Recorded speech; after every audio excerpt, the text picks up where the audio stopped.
balanço daquilo que foi o ano 2015. Continuamos aqui o nosso debate com Hilário Chacate e Alberto Ferreira. Seguimos para a sociedade. Não é? O Dr. Ferreira escolheu assassinatos e raptos, e em particular a morte de Gil Sistak, ou o assassinato de Gil Sistak. Hilário Chacate escolheu ativismo social na exigência da restauração da paz. Eu vou começar por Dr. Ferreira, em relação à escolha do seu tema. Este, de fato, foi um ano marcado por vários raptos, sequestros, assassinatos, raptos de albinos e morte deles também, e a morte de Gil Sistak. O porquê deste tema? Mas eu queria só retomar um terminar ponto... o seu pensamento. Exato. Agora, a questão da desvalorização do metical, vou dizer em poucas palavras, desvalorização do metical, que é uma questão da economia que nós agora estamos a sofrer, uma inflação bastante elevada, a desvalorização até de 45% de uma moeda em pouco menos de 3 meses, isso é preocupante para uma nação. Os motivos são vários, quais são dois fundamentais. A conjuntura internacional, à medida em que os custos das matérias-primas, nós, os países pobres, sobrevivem com a venda de matérias-primas, areias pesadas, a água, os minerais, vendemos em matéria-prima. E a matéria-prima no mercado internacional baixou bastante, muito, inclusive o petróleo. Passa agora, penso que são $40 ao baril, quando era 140. Depois é a questão que é interna, aquela de que nós estávamos a falar, que é da gestão interna de endividamento sem, portanto, a pensar mais nas comissões, naquilo que podem, portanto, entradas. Era mais ou menos isso que nós temos que dizer, que de um lado é a nossa gestão, mais gestão interna, mas do outro lado temos também que reconhecer que a conjuntura internacional, hoje, portanto, os mercados internacionais, com a valorização também e o fortalecimento da moeda norte-americana, o dólar, porque quando os Estados Unidos é o grande consumidor do petróleo, do petróleo, e a Europa em geral, quando baixa o preço do petróleo, que eles não são produtores, eles se fortalecem mais. As suas moedas também se fortalecem. Estados Unidos, por vários mecanismos, recuperaram bastante a sua economia e, recuperando o dólar, nós ficamos também nesta... Agora, o que é que nos fez cair, quase queda livre, foi a nossa gestão interna e a falta de confiança na nossa relação com os doadores, os nossos partners. Agora, indo para agora a situação para o tema de sociedade, mas mesmo antes deste tema, deixe-me só perguntar aqui ao Hilário Chacate se há algo mais que queira deixar ficar em relação àquilo que é a derrapagem do metical face ao dólar. Bom, eu concordo plenamente com o Dr. Ferreira que é preciso também olhar para os fatores externos, não é? Que o dólar teve uma apreciação muito acentuado nos últimos tempos. É um dos grandes méritos do Obama.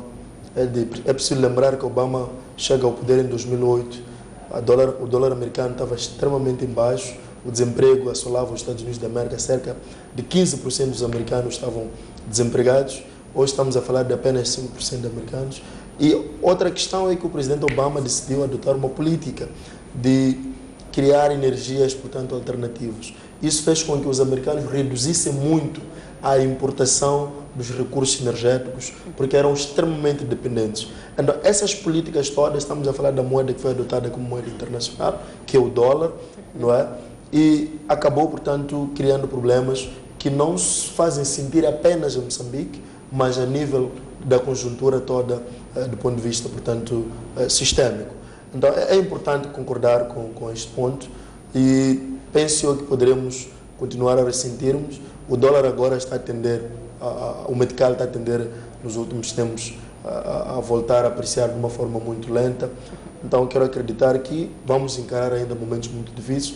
Aliás, o informe do chefe do Estado, penso que deste esta mensagem, quis transmitir esta mensagem e preparar os moçambicanos para dias um pouco mais difíceis. Se um cidadão pacato comprava um frango a 130, cidadão paga todos nós, não é?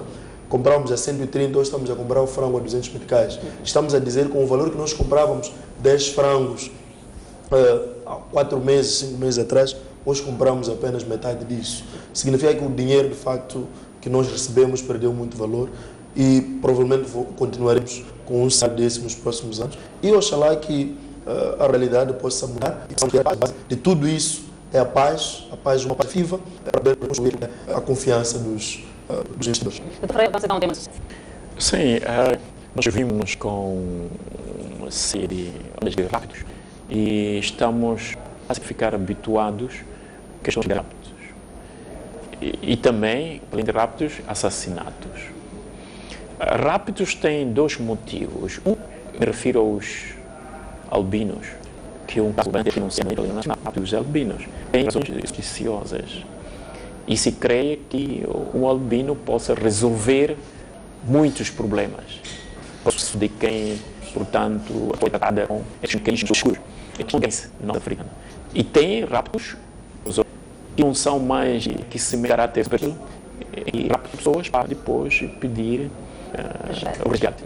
E isso se vai repetir muitas vezes, porque se envolve uma faixa, um setor da sociedade, que são os mais atingidos, são os descendentes asiáticos, entre aspas, nós chamamos de monhês, e parece estarem envolvidos ou com prestações de contas, ou em estes casos, no caso também dos assassinatos, que nós já estamos a ir de assassinatos, mas ninguém veio desde Siba até Sistaki, excepto o assassinato que foi bem conduzido. E se fosse assim, nós não ficamos, estaríamos muito contentes nas nossas instituições, que é a morte de Carlos Cardoso. As pessoas foram consideradas, portanto, as pessoas foram condenadas.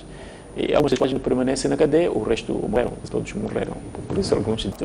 Nós vimos, no caso de Sistaki, de maneira particular, eu apontei Sistaki, que está ligado também a questões políticas, porque ele não se envolveu nem em negócios obscuros, nem em drogas, é um acadêmico, e sobre isso pode, de calar, que outros não possam manifestar-se. Então, isso seria questão do Estado, onde se não há liberdade, não pode ser o Estado de Direito. A morte de Sistaki tocou um pouco a classe intelectual dos quais, pelo menos eu até fui vir aqui para falar. Bem, embora nós... Desculpe, embora não somos nada, porque a gente nem se interessam conosco, falamos sobre importância, mas no caso da morte, viu-se que pessoas que estão... Porque no Estado de Direito você tem aquela liberdade de dizer... Exato. Então, a classe intelectual se sentiu, e alguns dos quais começaram a passar por outro lado. E uma das características de um Estado que não é de direito é a persistência ou a existência de medo. Quando as pessoas têm medo, aquele Estado pode comer, encher, enquanto tiver medo, não é livre, portanto não pode fechar com racionalidade e contribuir para o crescimento do próprio Estado. A morte de Sistaki foi grande constitucionalista, até hoje não há pistas, falou-se de 2 indivíduos que foram detidos e até agora, e nós sabemos também, estamos acostumados aos nossos que sempre dizem estamos a guiar. Mas nós, dentro de 2016, queríamos ouvir que não é mesmo a ser eliminado como se nada fosse. Porque os moçambicanos, nós vimos, muitos, temos também a questão do jornalista Machava, que foi baleado. E então, isso preocupa para a nossa sociedade. Nós devemos ser a sociedade violenta que resolve problemas. Outro meio, o uso da força é reservado simplesmente ao Estado. Nenhuma outra pessoa tem este direito de utilizar as armas para eliminar. Mas o que me doeu foi o facto de não está, portanto, a reconhecer a nacionalidade que lhe foi atribuída. Quer dizer, um outro meio dizer, senhor, tu estás aqui ou não, vai embora. Mesmo nas redes sociais, e ele disse publicamente, estou sendo ameaçado de morte. Quer dizer, o Estado poderia criar mecanismos para proteger este indivíduo.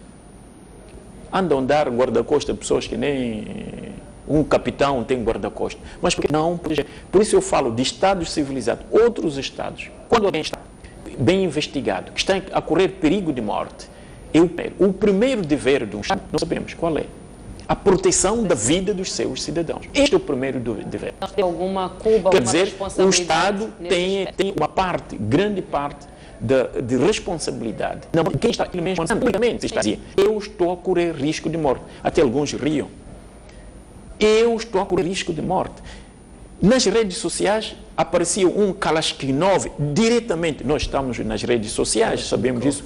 Kalashnikov. Ameaçar diretamente que o senhor vai morrer. E não houve uma ação real, concreta, direta, para proteger a vida deste indivíduo. Portanto, a morte de Gilles Sistac, por isso eu coloquei em destaque a morte de Gilles Sistac, não gostaria que os outros anos isso acontecesse outra vez para o nosso Estado moçambicano. Portanto, isso fica como uma grande lição da parte do Estado, que é o nosso Estado de Direito, que tem uma grande responsabilidade de proteger todos os seus cidadãos, inclusive aqueles que estão na cadeia. E o Presidente da República deu uma boa nova, que essa também faz parte da sociedade, de lutar todos os prisioneiros. É uma grande notícia. O Presidente da República veio a ganhar. Que as nossas choram só pelo facto de ir visitar um dos familiares nas condições. A ex-ministra Vila Levi, ela até dizia, nós, como Estado, portanto, com que as nossas cadeias fossem... É importante dar o gesto. Dr. Ferreira disse no início da sua intervenção que estamos a ficar habituados aos raptos. Meio em que no Costa do Sol raptaram, até foram vistas imagens nas redes sociais, até na televisão também passaram. E parece não constituir mais novidade. Quero dizer que os raptores parece eles terem alguma proteção por parte da polícia. Isso é difícil dizê-lo porque nós não temos provas. Quero dizer que eles não tivessem nenhuma proteção. Não podiam ciclicamente ter esta liberdade até de perseguir, abrir a porta, estão a ir apanhar. Portanto, aqui deve haver um sistema, como se tratasse de um sistema mafioso. A máfia, como é que funciona? A máfia funciona quando eles se apoderam do poder constituído, como a polícia, a segurança. Esta funciona a máfia. A palavra máfia vem da Itália e funciona exatamente assim. Quer dizer que, em poucas palavras, diríamos, o poder está comido ou comem todos juntos. Então, parece estarmos habituados exatamente por causa disso. Porque a reação por parte da polícia, por parte do nosso Estado, não estar a dar... Nós não somos um país muito violento como o Brasil ou como a África do Sul. O povo moçambicano não é violento. Portanto, esta novidade de raptos, e que está ciclicamente, já que estamos a habituar deste modo, nós ficamos bastante preocupados. Sim. Hilário Chacate, o seu tema da sociedade, ativismo social na exigência da restauração da paz. Sim, eu escolhi esse tema porque eu olho com muito otimismo a questão a elevação daquilo que nós chamamos de exercício de cidadania.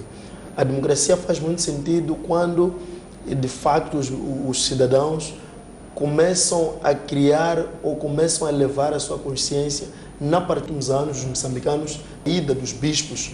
Aliás, eles já nos habituaram anualmente, fazem, portanto, aquilo que é o diagnóstico deles, da dinâmica política a nível nacional, política, econômica e social. E este ano não foi diferente, inclusive entregaram uma carta ao chefe do Estado, onde exigiam que o chefe do Estado fizesse alguma coisa para poder restaurar ou restabelecer a paz moçambicana, que está numa situação deplorável e precária. Então eu acho que foi uma decisão, aliás, foi uma ação extremamente importante, que deve ser enaltecida, e também vimos vários outros movimentos, como movimentos ligados a organizações religiosas. Me lembro em Inhambane termos visto uma marcha de organizações religiosas a marcharem pela paz. Vimos várias organizações também. Exatamente, também apelarem que a paz, portanto, seja restabelecida. Então, entendo que a responsabilidade da paz, a responsabilidade do Estado, do funcionamento efetivo do Estado, não depende apenas dos tomadores de decisões, mas também depende da participação de uma forma muito mais ativa, não é, de todos os membros da sociedade, de todos, portanto, todos os organismos da sociedade devem, portanto, dinamizar o funcionamento do Estado. E sinto que em Moçambique está a crescer essa consciência, embora os dados nos mostram que, do ponto de vista de formação dos moçambicanos, a qualidade da formação dos moçambicanos vai decrescendo muito. Isso é preocupante, porque a qualidade da participação dos cidadãos na vida política depende muito também da qualidade da instrução que essas pessoas recebem. Quando nós vimos cerca de 75% de alunos no ensino básico, no ensino médio a reprovar, é uma situação de facto que deixa-nos preocupados. Quando vimos o último índice de desenvolvimento humano a colocar Moçambique em 9º lugar, não é? Que está dentro dos 9 piores países do mundo, num universo de cerca de aproximadamente 200 países, significa que nós estamos numa situação de facto extremamente deplorável. Mas acho que o papel das redes sociais acaba, de certa forma, trazendo esta dinâmica, esta consciência por parte de vários cidadãos deste país que eles são membro integrante deste Estado e devem dar o seu melhor para que esse Estado seja melhor e construamos um Moçambique melhor para as próximas, portanto, gerações. Sob pena de sermos apontados, de sermos crucificados pelas próximas gerações por não termos feito nada para melhorar a situação política e econômica do nosso país.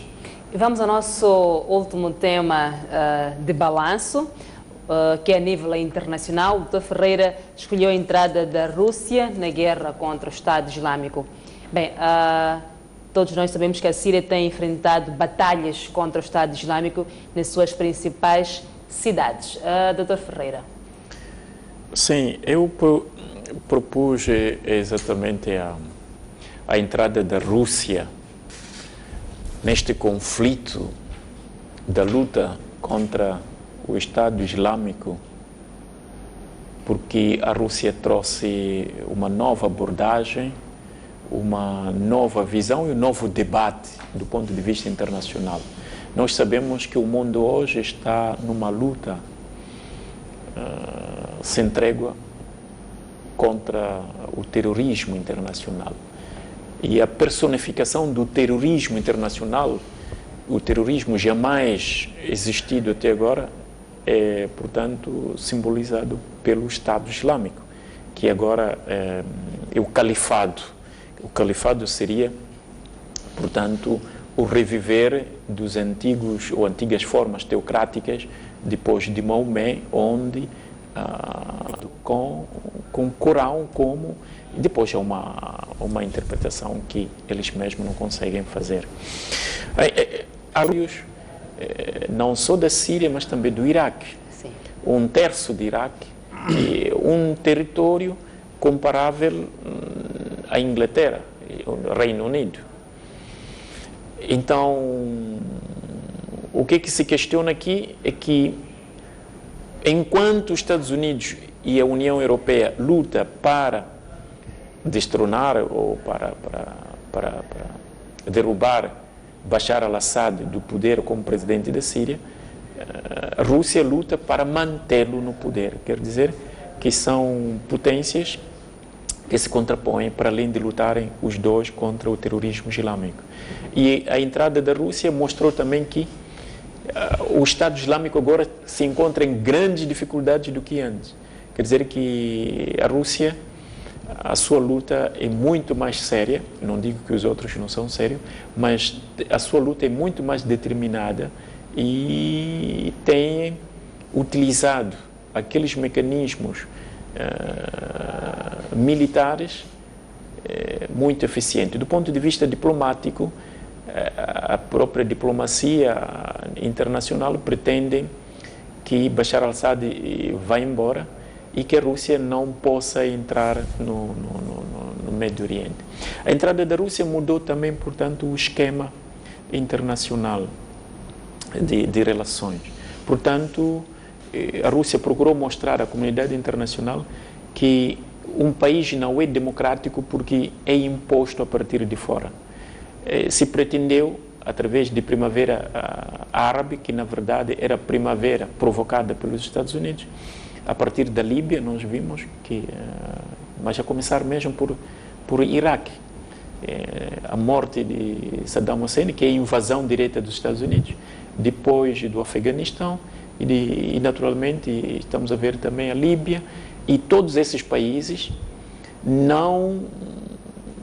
os problemas não ficaram resolvidos, quer dizer, pioraram. E a Rússia está a tentar exatamente remar contra a maré, para afirmar efetivamente que não é o problema do ditador. O problema maior é que os terroristas aproveitam o estado de caos para se instalarem. Dr. Ferreira, não perca seu fio de pensamento, já voltamos. Vamos a mais um intervalo, voltamos a seguir ainda com esta conversa. Até já.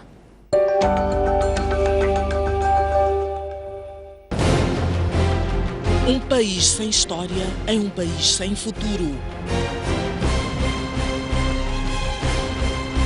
Um país sem cultura é um país sem identidade. Um mundo sem referências é um mundo sem norte. Um país sem ídolos é um país sem referências. A vulnerabilidade das populações. Vamos brincar. Não há conforto possível que se diga que é aqui onde confinam-se todos para consumir uma variedade de estupefacientes. Eles já estão a lançar garrafas de vidro. Vamos tentar ficar de outra faixa. Vamos entrar junto com estas pessoas que vão até a cidade de Maputo. TV.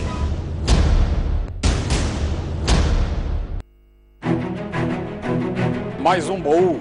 Recordações, momentos épicos, momentos marcantes, grandes vitórias, campeões. Como é que o futebol começou na sua vida e o que é que foi o futebol? Eram todas equipas bem estruturadas com um futebol de se tirar o chapéu. A gente jogava aqui na Baixa, saía da Baixa. Era obrigado a fazer o jogo dos Palaninhos. Antigos jogadores, paraquedistas, árbitros, pugilistas, médicos. O primeiro envolvimento direto foi como médico da seleção, que foi aos Jogos Olímpicos, Moscovo, 1980. Hoje já temos a capacidade de fazer diagnósticos e cirurgias artroscópicas. Paraquedismo começo. Um talento tem que nascer, mas também não basta só nascer, tem que se fazer para ser campeão.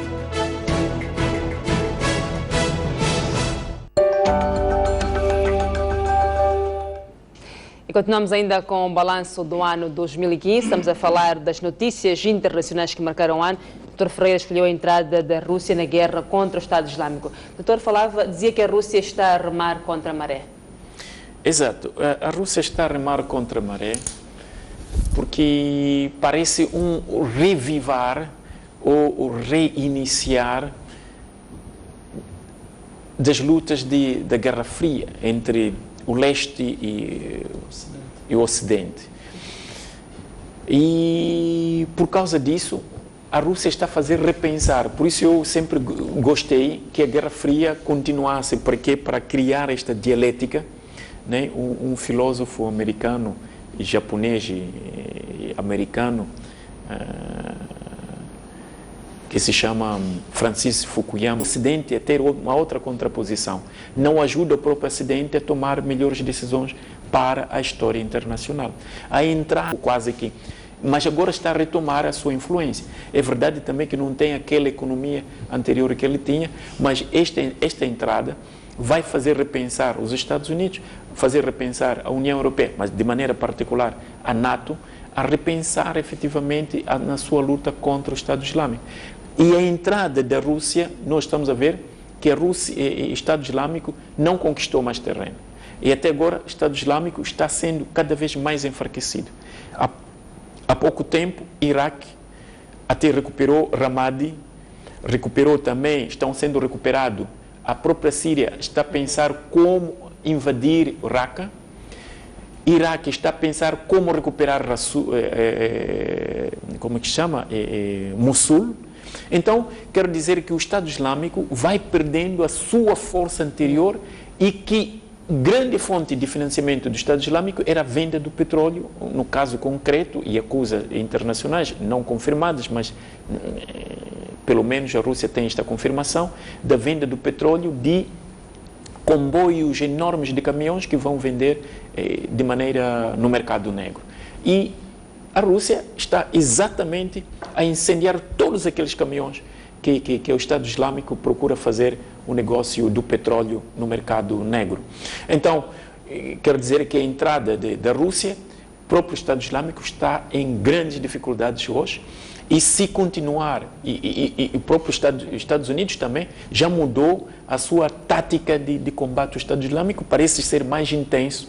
E vamos ver que nos próximos anos, eu penso que o Estado Islâmico, se assim continuar, poderá não ter pés próprios para andar e ir muito à frente. Será possível banir definitivamente o Estado Islâmico? Isso é possível. É possível porque neste ano, 2015, o Estado Islâmico não conquistou territórios como conquistou em 2014. Em 2014, praticamente foi como mancha de óleo, mas em 2015 não só não manteve, mas também foram reconquistados vários territórios. Quer dizer, hoje ficou com Mossul, no Iraque, que é a parte forte, e Raqqa. E se perder Mossul e perder Raqqa, o Estado Islâmico vai se encontrar em grande dificuldade, até também dificuldade de poder recrutar muitos outros militantes que provêm da Europa e das outras partes do mundo. Quer dizer, a entrada da Rússia determinou, quase está a determinar até agora, a vida difícil para o Estado Islâmico e poderá mudar a face da terra. Hilário Chagat, o ano 2015 deixou marca de terror em Paris. Em janeiro, terroristas invadiram a redação da revista satírica Charlie Hebdo e mataram 12 pessoas. Em novembro, atentados atribuídos ao Estado Islâmico provocaram pânico e horror na capital francesa, o que levou a uma intensificação de ataques internacionais ao território controlado pelo grupo na Síria. Bom, primeiro permita-me comentar alguns pontos que o Dr. Ferreira trouxe ao debate e, afinal de contas, esses pontos estão interligados. Os ataques terroristas na França e a questão, portanto, do combate ao terrorismo na região do Médio Oriente, com mais incidência para a Síria e o Iraque. Então, são questões que estão extremamente interligadas. Bom, eu olho a questão do reemergir da Rússia, não é? Como algo que pode ser explicado à luz de várias teorias das relações internacionais, e quando discuto relações internacionais gosto sempre de trazer uma abordagem teórica. Como disse o Dr. Ferreira, durante o período da Guerra Fria nós tivemos um equilíbrio do poder, aquilo que nós chamamos de balance of power nas relações internacionais. Alguns teóricos defendem que este foi o período mais pacífico da história das relações internacionais a nível do sistema internacional.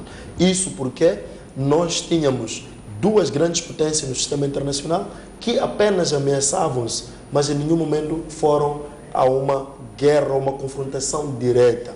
Simplesmente usaram aquilo que nós chamamos de proxy war, ou guerras por encomenda, e que eles financiavam as guerras de uma forma indireta. E com a queda do Muro de Berlim em 1989, a URSS vai, portanto, desmoronar, vamos ter a desintegração da URSS até aí por 1992, e parecia que a Rússia estava, de facto, fora deste jogo. E o Fukuyama, que citou o Dr. Ferreira, o Francis Fukuyama, ele vai chamar isto do fim da história, não é? O desaparecer do socialismo, não é? E o triunfo do capitalismo ou do liberalismo a nível do sistema internacional. Mas é interessante como a Rússia nos últimos anos, não é? Se estamos recordados, por 3 anos consecutivos, o Putin é eleito o homem mais forte e mais poderoso do mundo.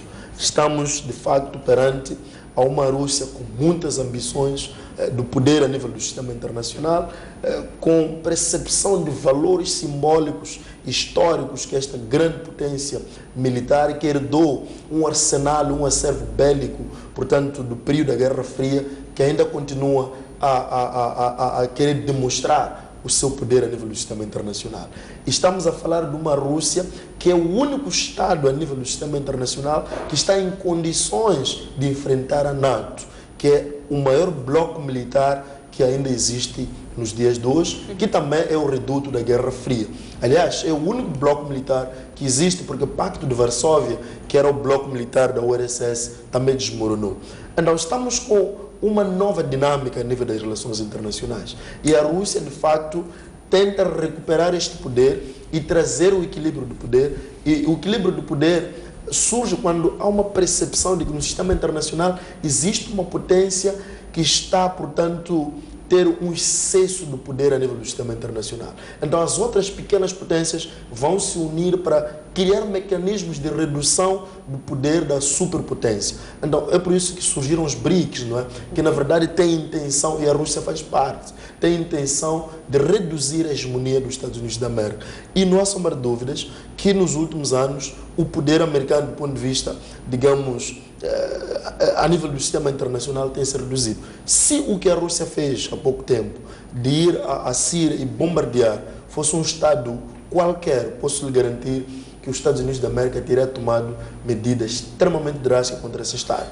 Tanto que a NATO chegou a reunir, depois quando a Rússia fez o primeiro ataque. A NATO reuniu, mas não tem nada a fazer, porque quem está lá é a Rússia. Quem está lá é uma potência nuclear, é uma potência militar extremamente poderosa, a segunda do mundo depois dos Estados Unidos da América, e nada será feito. Se isso é bom para as relações internacionais, não sei. E existe um medo a nível do sistema internacional agora. É que, por exemplo, a Turquia atacou ou abateu um avião russo, e o receio que se tinha no sistema internacional era da Rússia decidir, portanto, atacar a Turquia. E a Turquia é um aliado estratégico da NATO, porque a NATO tem uma base militar na Turquia. Então, se isso acontecesse, estaríamos numa situação de receio de inclusão de uma guerra de proporções sistêmicas ou de proporções mundiais. E hoje uma guerra como as duas guerras que nós tivemos, a primeira e a segunda, seria catastrófica para o mundo, porque as armas que nós temos hoje são 200 vezes mais poderosas que as bombas que foram lançadas em Hiroshima e Nagasaki.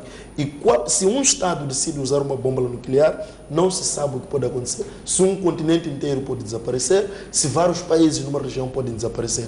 Então, eu quis comentar isso porque é uma área que me interessa muito, é uma área que digo que é minha, não é? Porque eu trabalho muito agora estou a trabalhar com relações internacionais contemporâneas. Agora, em relação aos ataques na França, existe também um pensador chamado Samuel Huntington, que ele fala de choque das civilizações. Isso, para alguém que já leu esta abordagem, não se surpreende, porque ele fala, depois do fim da Guerra Fria, na década de 90, ele escreve esta obra, fez uma espécie de uma profecia de que o mundo que se avizinhava não seria de guerras ideológicas, onde teríamos um sistema internacional esta vai ser a maior guerra que nós... E a França é o maior, digamos, é o Estado, a religião muçulmana islâmica, já me foge, é islâmica, não é? A religião islâmica tem o maior número, portanto, de pessoas que professam a religião islâmica a nível da Europa, a nível da União Europeia, devido a ser maioritariamente, portanto, muçulmano. Então, houve uma facilidade de entrada desses indivíduos à França. Então, é com muita facilidade que o Estado Islâmico consegue mobilizar alguns indivíduos na França para fazerem parte deste movimento terrorista que luta contra o Ocidente neste contexto de guerras civilizacionais com muita facilidade. A combater o Estado Islâmico na zona do Médio Oriente constitui um grande alvo, portanto, do Estado Islâmico. E é preciso dizer que dentro da França tem muitas assimetrias, onde nós temos, por exemplo, Bairro 13, alguém certamente já viram um filme Bairro 13, que demonstra a realidade das zonas suburbanas ou o subúrbio da França, onde tem muitos pobres. E tem lá muitos indivíduos que professam a religião islâmica e olham para a França, não é, com muito sentimento de exclusão, quer do ponto de vista político, econômico e social. E com muita facilidade esses indivíduos se revoltam, portanto, para poder combater a própria França. Existe um livro que eu li, já me foge o autor, de alguém até que prevê uma França que pode vir a ser governada por um muçulmano. Porque a França, afinal de contas, tem muitos indivíduos que professam a religião islâmica. Mas, de uma forma geral, eu percebo isso como o culminar... Quer dizer, muitos...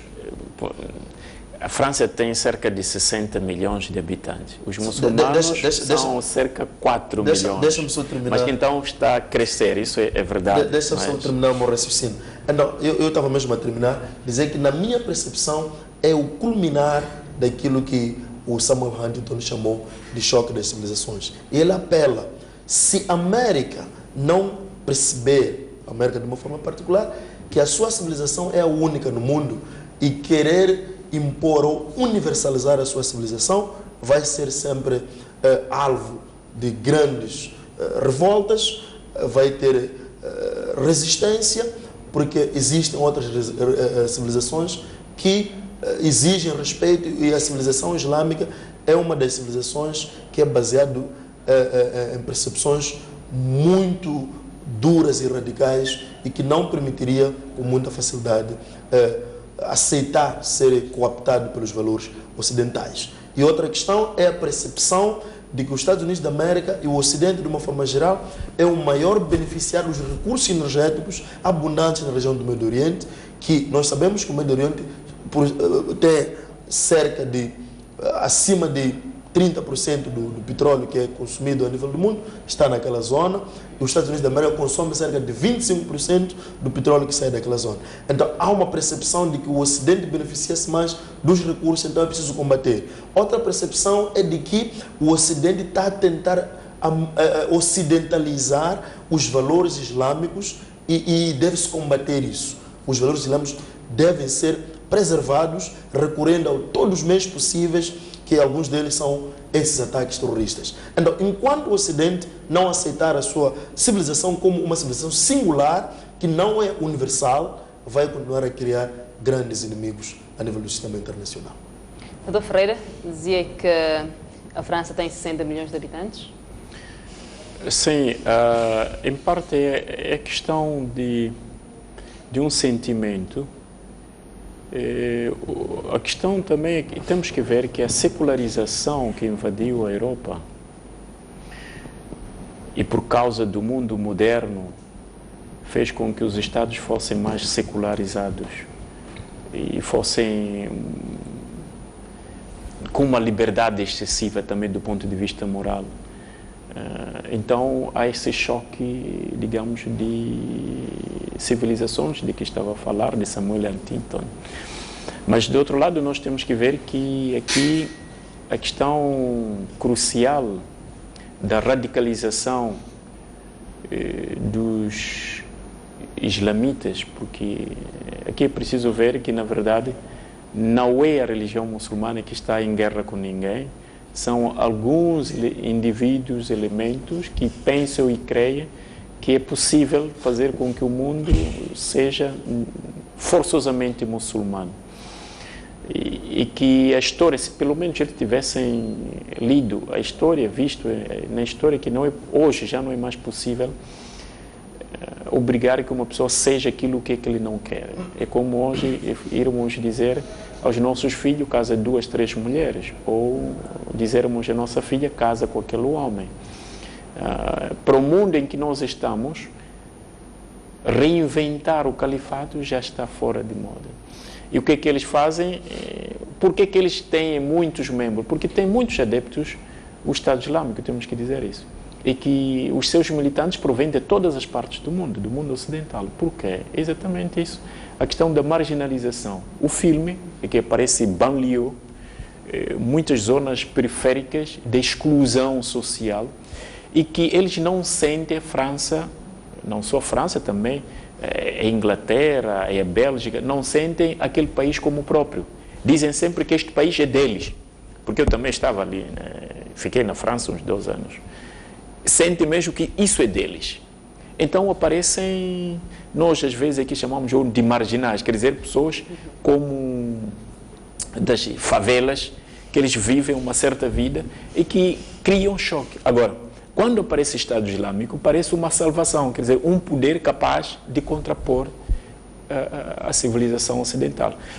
A criação, por exemplo, de Boko Haram, a palavra Boko Haram é exatamente a luta sem trégua da civilização ocidental, que procura às vezes impor, mas também nós temos que ter muita consciência de que o Ocidente, em relação às outras culturas, e sempre isso nós vimos na história, sempre acreditou que as outras sociedades não têm cultura, ou não têm civilizações. Quer dizer, tem uma relação de periferização, fazer com que as outras sociedades ou culturas não possam ser consideradas. É preciso ver que até há bem pouco tempo, no século XIX, até século XX, a história de nós, os africanos, nos consideravam simplesmente como primitivos.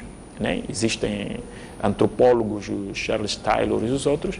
Então, quero dizer que a Europa deve começar, a partir de agora, a abrir-se mais e depois também a valorizar e a fazer um diálogo com as outras culturas. O não diálogo com as outras culturas, isso faz com que as pessoas tenham o sentimento do ódio.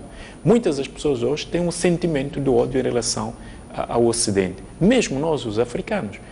Basta ouvir os discursos dos nossos dirigentes quando falam contra o colonialismo, porque eles viram com tal força, de tal maneira, nós até mesmo aqui em Moçambique, basta ser um mulato, já é de casta superior, quer dizer, um nível, basta ser branco, pensar que é mais... Portanto, esta relação conflitual poderia ser ultrapassada. Para um africano que vai, sobretudo agora, se tu és muçulmano e negro, te fecham todas as portas. Esse é um facto que eu sei, que agora há duplo racismo, quer dizer, no sentido que se tu tens a cor escura, depois és muçulmano, para encontrar emprego é difícil, encontrar aluguer de casa é difícil, encontrar, quer dizer, esse estado de coisas. Por isso, o governo italiano agora pensou que devem reintegrar até dando dinheiro aos imigrantes, aos filhos que vêm, os refugiados, para ver se pode minimizar e integrar na sociedade e não sentir-se... Este facto agora, o Estado Islâmico, se acabar o Estado Islâmico, eu penso que poderá assim terminar, mas o terrorismo internacional ainda vai ter muito tempo para terminar por causa desse choque das civilizações e que a Europa ainda sempre pensou num certo eurocentrismo e da periferização. Hoje, quando falarmos da democracia, falamos da democracia, mas a começar pelas Nações Unidas, existem os que ganharam a Segunda Guerra Mundial que querem continuar a comandar o mundo. Hoje sempre se pediu que houvesse reforma das Nações Unidas. Não há nenhuma reforma. Por que os outros países não têm nenhuma decisão, não têm voz no mundo? Nós, quando vamos, mesmo o nosso presidente, quando vai nestas reuniões, não tem uma voz que possa decidir algo. Quer dizer que os vencedores de 1945 até agora são vencedores até agora. Quer dizer que o Ocidente, depois com os vencedores, no caso da China também, da Rússia, não querem abrir-se para um novo mundo que possa conviver. Porque é questão da democratização, uma questão de comparticipação. O mundo, a partir das Nações Unidas, não é democrático. E este modo de não querermos respeitar os outros, as culturas dos outros, conviver com os outros, estamos a arrastar-nos para guerras infinitas. Bem, Hilário Chakate, eu vou insistir na questão da forma de combate ao Estado Islâmico. Na medida em que se está a dizer aqui é que os excluídos é que são os apoiantes do Estado Islâmico, existem um pouco por todo o lado. Não estaremos aqui perante novamente a um inimigo invisível? Não há sombra de dúvidas. Os terroristas usam normalmente os seus ataques aos alvos civis com objetivos de atingirem o poder político. E o problema é que é aquele que nós levantávamos quando falávamos de combate, ou seja, quando falávamos da guerra guerrilha, não é? Em que o inimigo é invisível. Você não sabe quem vai lhe atacar, está num autocarro, de repente alguém vai explodir uma bomba, está a andar num supermercado, como aconteceu, por exemplo, em Tanzânia em 2013, Tanzânia não, em Quênia em 2013. De repente alguém explode ou ameaça, ataca as pessoas armadas. Então é difícil combater o terrorismo, porque o inimigo é invisível. Os Estados Unidos da América, o Ocidente podem estar hoje a bombardear, assim como a Rússia, algumas zonas, digamos, localizadas, mas há muitos outros indivíduos que não estão aí, que fazem parte deste movimento terrorista. Existem outros que estão dentro da própria União Europeia, dentro dos Estados Unidos da América, como nós temos visto, acompanhamos ainda neste ano alguns ataques a um grupo que foram reunidos a darem uma espécie de uma palestra, foram lá atacados, as pessoas foram mortas. Então, o terrorismo continua sendo um grande desafio e não se vai acabar com o terrorismo por bombardear a Síria, o Iraque obviamente que tem que se enfraquecer, concordo que a ideia é fragilizar para não ter a força que o Estado Islâmico, por exemplo, tinha. Eu já disse em vários programas aqui nesta televisão que, diferentemente dos outros movimentos terroristas, o Estado Islâmico tem ambições mais agressivas, ambições mais, vamos assim, ativas, que é conquistar o poder político, é criar Estado, é conquistar território. Diferentemente, por exemplo, do Al-Qaeda, que simplesmente protagonizava ataques terroristas em diversos estados do Ocidente, e assim como nas suas embaixadas.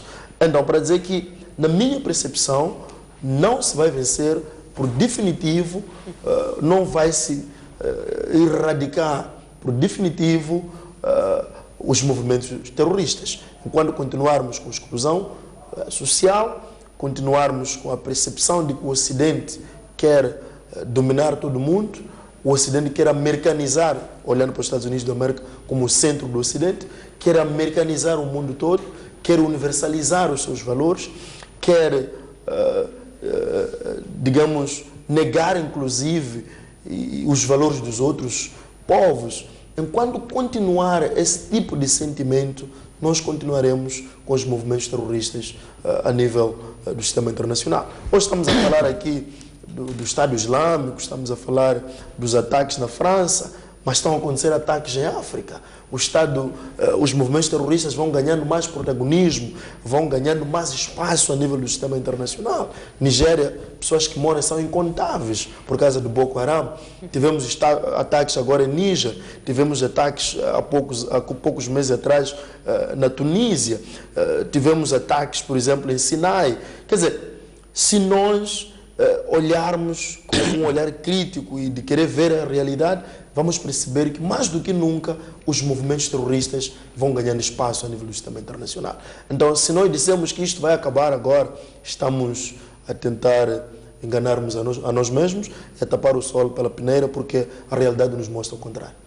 Muito obrigada, Hilário Chacate, e também ao Dr. Alberto Ferreira. Mesmo para encerrarmos, temos 2 minutos. Dr. Ferreira, estamos a quase 24 horas para o término do ano 2015. As suas últimas palavras para este programa e para quem está em casa.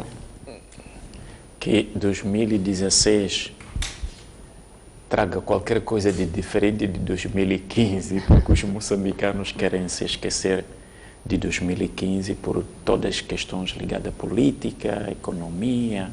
Portanto, eu penso que o povo moçambicano, o partido Frelimo, já tem muita experiência de questões de dificuldade, depois recupera.